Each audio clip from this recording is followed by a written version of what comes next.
రేపు శని త్రయోదశి తిథి రోజున మర్చిపోకుండా కాకి కనబడితే ఈ ఒక్క మాట అనండి చాలు, మీ సుడి తిరుగుతుంది, మీ జీవితం మారిపోతుంది. శనిదేవుడే మిమ్మల్ని కుబేరులాగా మారుస్తారు. అలానే కాకుండా చాలా అద్భుతమైన ఫలితాలు కూడా వస్తాయని చెప్పొచ్చు.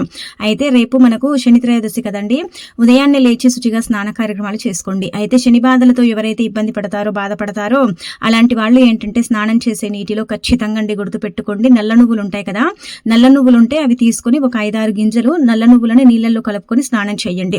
నల్ల నువ్వులు మా దగ్గర లేవండి అనుకునేవారు ఒక కర్పూర బిళ్ళని తీసుకొని చేతితో మెదిపి అదేంటంటే గనక చేతితో మెదిపిన తర్వాత నీళ్ళలో కలుపుకొని స్నానం చేయండి. అలా కూడా మనకు మంచి ఫలితాలు వస్తాయన్నమాట. శని బాధలు పోతాయి, శనిదేవుడి యొక్క అనుగ్రహం మనకు కలుగుతుంది. ఇలా ఇంట్లో ఏంటంటే గనక పూజ చేసుకున్న తర్వాత దగ్గరలో ఉండే అంటే శని ఆలయానికి వెళ్ళి అక్కడ ఏంటంటే తైలాభిషేకం చేయటం, అలానే కాకుండా ఏంటంటే గనక చక్కగా మనము శనిదేవుడిని పూజించడం చేస్తే చాలా అద్భుతమైన ఫలితాలు ఉంటాయన్నమాట. ఆ తర్వాత ఏంటంటే ఈ రోజు మీరు మర్చిపోకుండండి, కాకి శనిదేవుడి వాహనం కదా, అయితే మీరు ఇంట్లో నుంచి బయటికి వెళ్ళేటప్పుడు కావచ్చు, మీరు ఇంట్లో ఉన్నప్పుడు కూడా కాకి వచ్చి అరుస్తూ ఉంటే మనం ఏంటంటే ఎలగొడుతూ ఉంటాం, తిడుతూ ఉంటాం కదా, కానీ తిట్టడం కానీ ఎలగొట్టడం కానీ ఇలా చేయకండి. ఒకవేళ మీరు బయటికి వెళుతున్నట్టయితే కాకి ఎదురొచ్చింది అనుకోండి, మనసులో ఏంటంటే గనక ఓం శనిశ్చరాయ నమః అనుకోండి. ఇలా అనుకుంటే మీ జీవితం మారిపోతుంది, శని బాధల నుంచి విముక్తి కలుగుతుంది, మీకంతా కూడా మంచి జరుగుతుంది అనమాట. 3 సార్లు మనసులో ఓం శనిశ్చరాయ నమః ఓం శనిశ్చరాయ నమః అనుకోండి.